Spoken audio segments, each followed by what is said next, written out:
What's up, y'all? I am back for another video.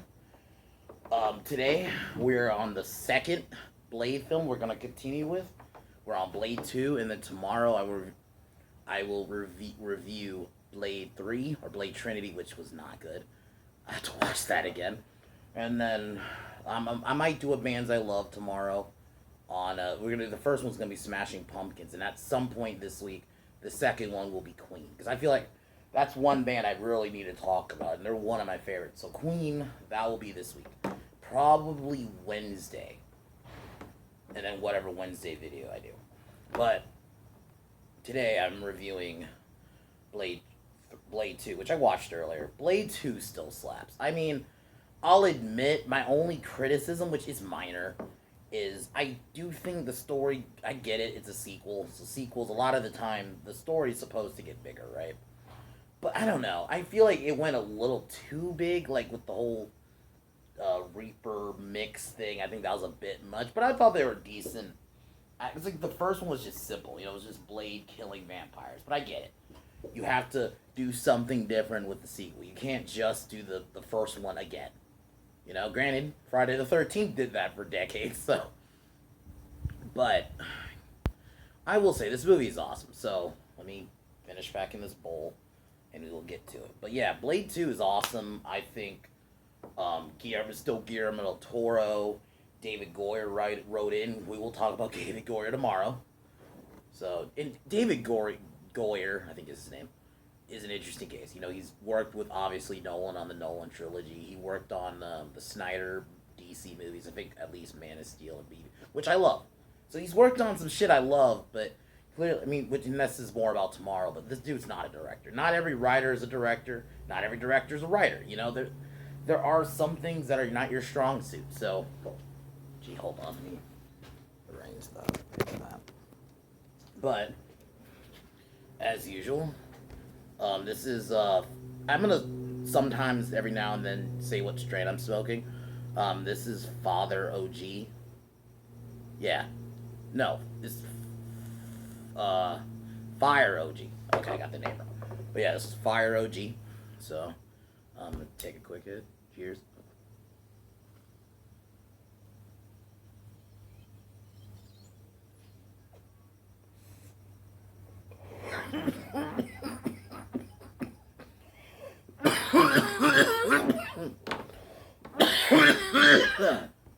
But so the movie opens up with, this is where we're introduced to Namek, who's the leader of the Reapers. I'll admit, it's a really interesting opening. He's got this thing, and then you see him just kill a bunch of vampires. That was a crazy opening, I'll admit. That opening is crazy. Then now we're in Prague, where Blade is looking for Whistler.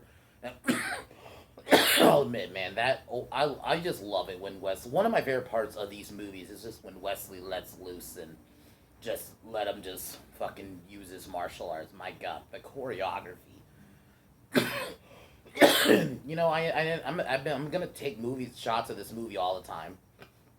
Like, the choreography in this movie is so much better than that shitty Mortal Kombat, which like I said, I'm gonna take shots at that movie whenever I can.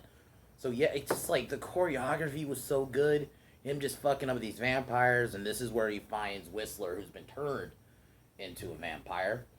This is also where we're introduced to Scud, which is Norman Reedus' character, who very much, he's kind of just a stoner tech guy.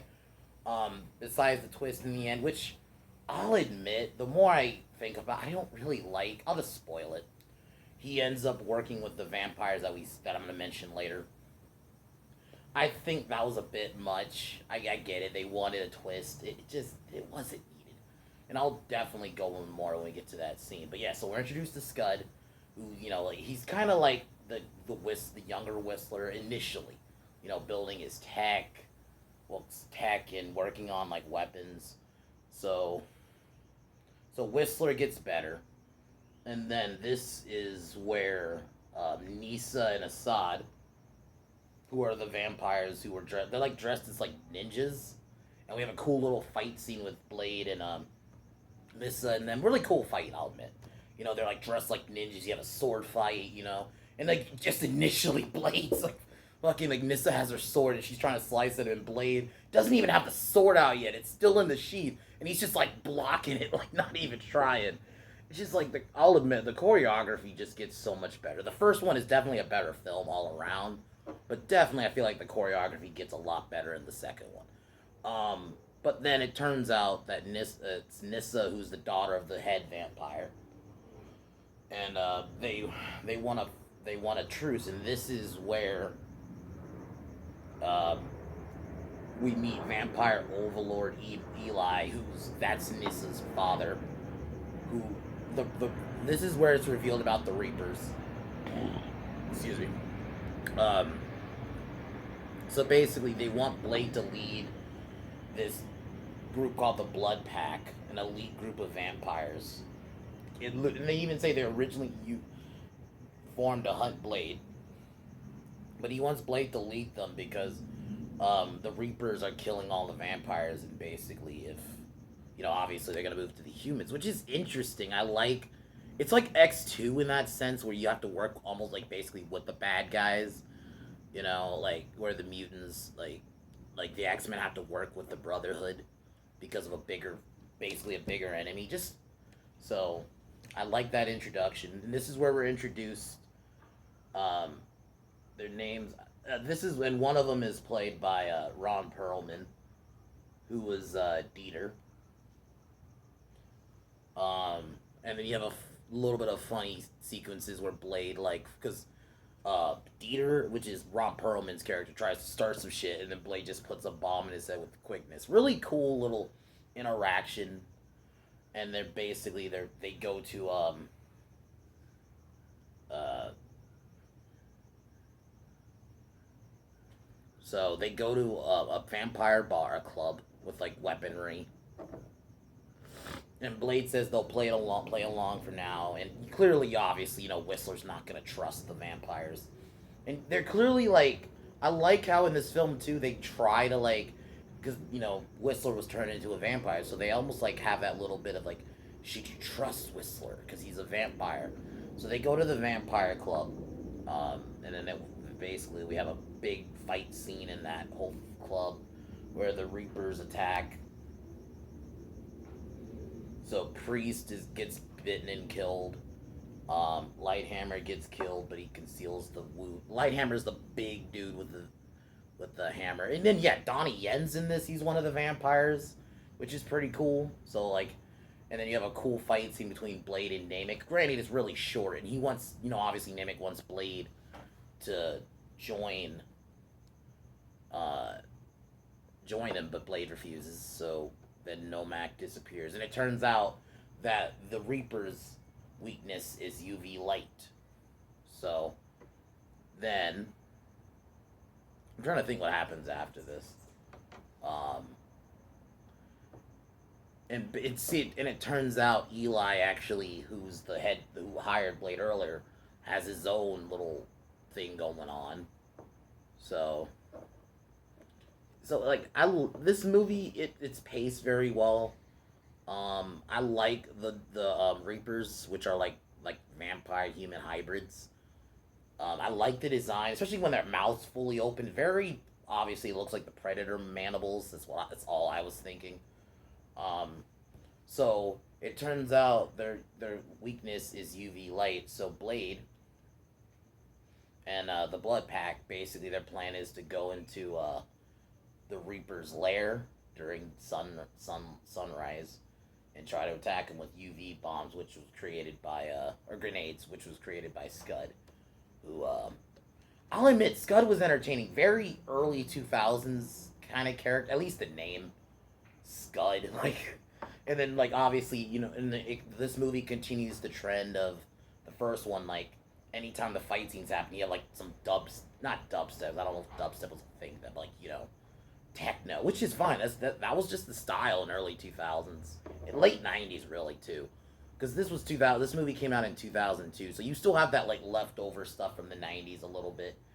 But so Blade and the Blood Pack go to the Reaper's lair, and it turns out Chupa and Reinhardt attack Whistler because they're basically saying, "Oh, we lost one of ours, so we're gonna have Blade lose one of his." So I'll just call him Ron Perlman in this movie. Ron Perlman walks away, and I thought his character was pretty good in this. This a few years before Hellboy. He kind of was just you know what is this? He felt like the character he was in AVPR, Alien, not AVP, Alien Resurrection. That's what I meant.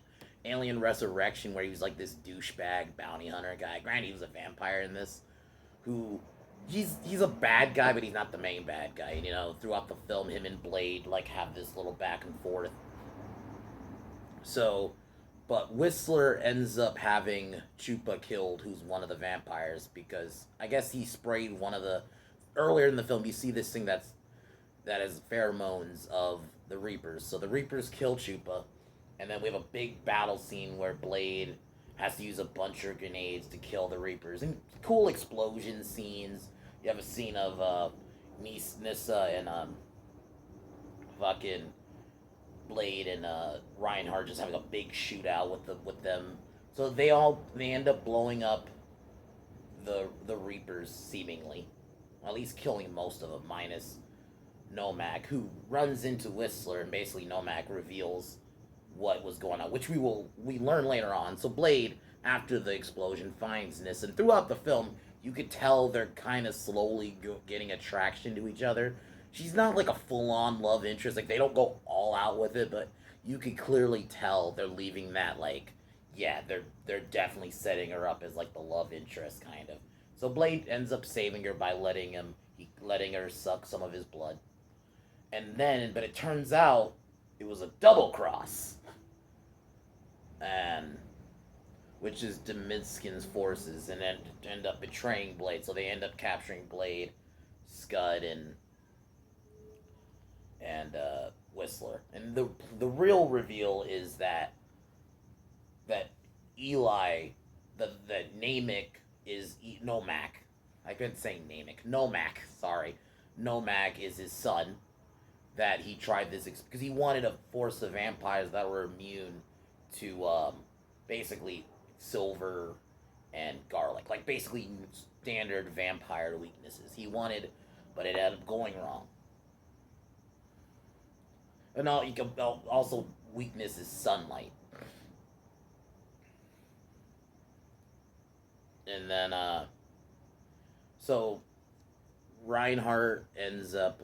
So Blade, this is where, because throughout the film, like I told you, Blade puts a bomb on Reinhardt, who's Ron Perlman's character, behind his head, and it turns out it didn't work, and that Scud was secretly working with him, and that he was a familiar. I did not really like. He's one of familiars for Eli, but apparently this is where it's revealed Blade suspected there was something up with him, so he ends up blowing up the bomb and killing Scud. But I will say, I didn't think the reveal was needed. There was no. I liked Scud's character. I kind of liked the dynamic between him, Blade, and Whistler. I would have just. That is my. Not the biggest. I think the only real negative is. I think the Reaper storyline was a bit much. Like, oh, it's his son. It's all this big, elaborate. I kind of like that simplicity of the first one. I would have just rather them just kind of continued that direction just a little bit. It's minor. I love this film overall. Like, I still would give this film, like, the first one's a 10. I would give this one, like, an 8 or a 9. 8.59. Like, I would give it around there. Like, I still largely love this movie. Especially when we get to the final fight. It's just, I feel like there was no need for that twist. Oh, Scud's working with the vampire. There was no need for that. That just felt like a thing just so Blade can get captured. They could have still did. They already did that. You didn't need to do that reveal. I actually liked Scud's character. I liked their dynamic. I would have been cool if he was Blade's second, like, mech guy. But whatever. It's a minor thing, I guess. It's not the end of the world.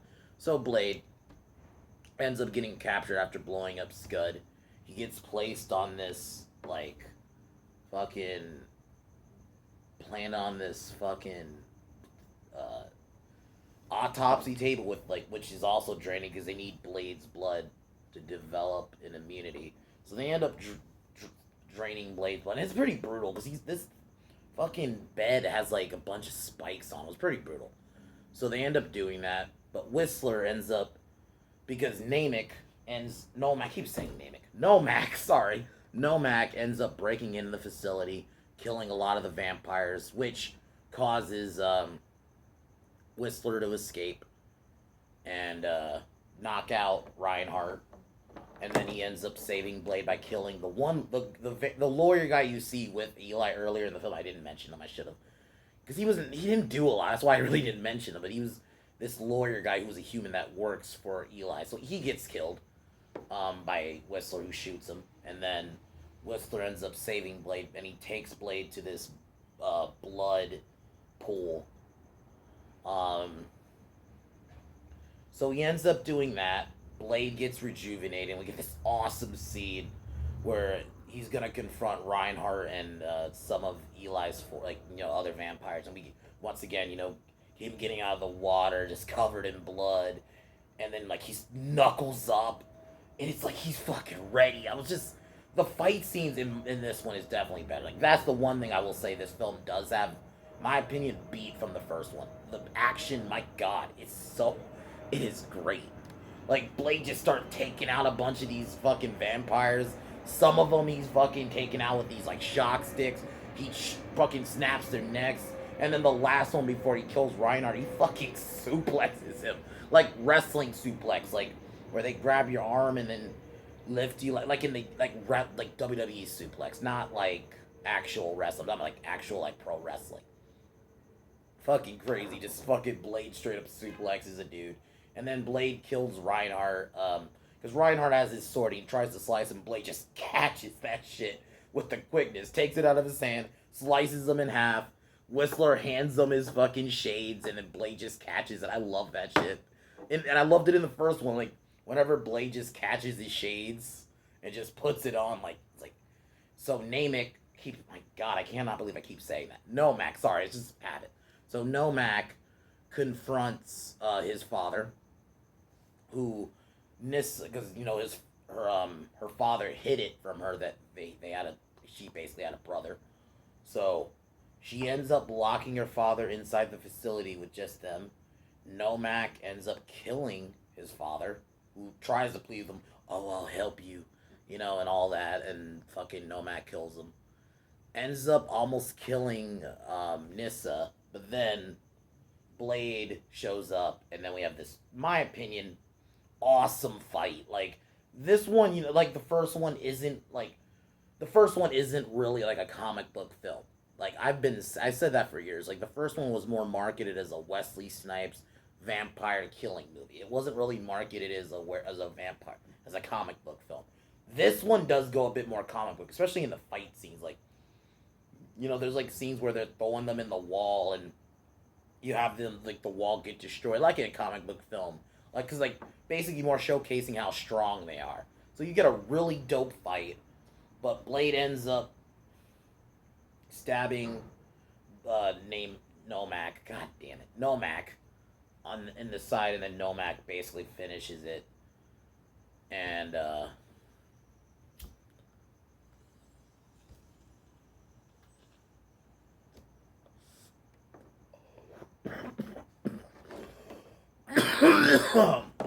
Blade then ends up comforting Nissa, who, just got bit by him, so she's about to turn into a Reaper. He takes her outside and basically embraces her as she disintegrates in the sun. Very not a sad ending, because you clearly could tell they had something there. And I like Nissa as a character. I do wish they did more with her a bit, but But overall, I like this film. I think this film was fun. It does, what the first one did well, it, definitely steps up, with the action, the tech, I'll admit, like I said, I didn't really like the whole Reaper storyline the more I think about it. I think it was just a bit over the top. I feel like they could have did it if they just didn't have him connected with the lead, that Eli guy who's the head vampire. I didn't think they needed to go there with it. That first one was just simple. I think you could do a sequel and still keep it simple slightly. But I thought it was an awesome film, awesome action flick. You have some decent kills. Especially the scene in the cave. I actually really love that scene where they're in the Reaper's lair. Very like I'm a horror guy, so like just it's very horror movie ish where they're looking for. Like I love movies like that where there's a creature killing people and people going in like a sewer or in its lair to try to stop. I love scenes like that, especially because coming from all the way back to like Alien with the Xenomorph. So it's just stuff like that I love. But I love the film. I love the soundtrack. Very techno heavy, and a little bit of that like early 2000s rap. But definitely the choreography is fucking phenomenal. Blade's dope. I love that Whistler's in this. I don't like the Scud twist. I don't think it was needed. I really think I liked his character and his dynamic with Blade, and then it's random. Oh, he works for the vampires now. It's like okay. But yeah, the Reapers were cool. It was a cool concept. Like, oh, Blade and the vampires have to come together to take out this. I think they should have kept it that. I didn't making it Nomak, and Eli. I think that's the dude's name. Making him his son. That wasn't needed. I think that was too on the nose. Like, I get the idea. He wanted to make enhanced vampire. I think they could have still did that, but Nomad could have just been some random, or he could have even just been a friend. Even like I would have preferred they gone that way, but whatever. It's minor. Overall, I love this film.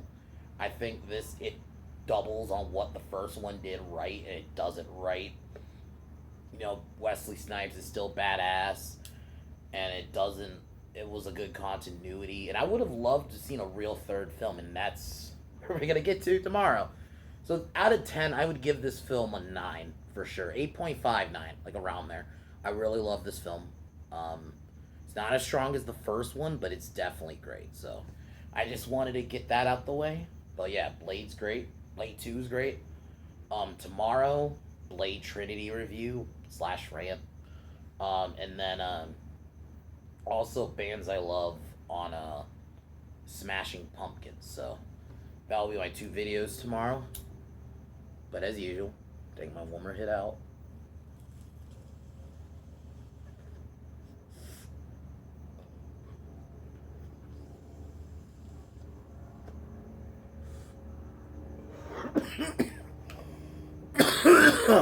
But other than that, fuck Warner Brothers. They're losing money. Fuck Simon Liu and his shitty Shang-Chi, whatever movie. Fuck LeBron. Fuck Kevin Smith. But yeah, Blade 2 is awesome. I would definitely recommend if you've never seen it. But yeah, I'll talk to you guys tomorrow. Peace!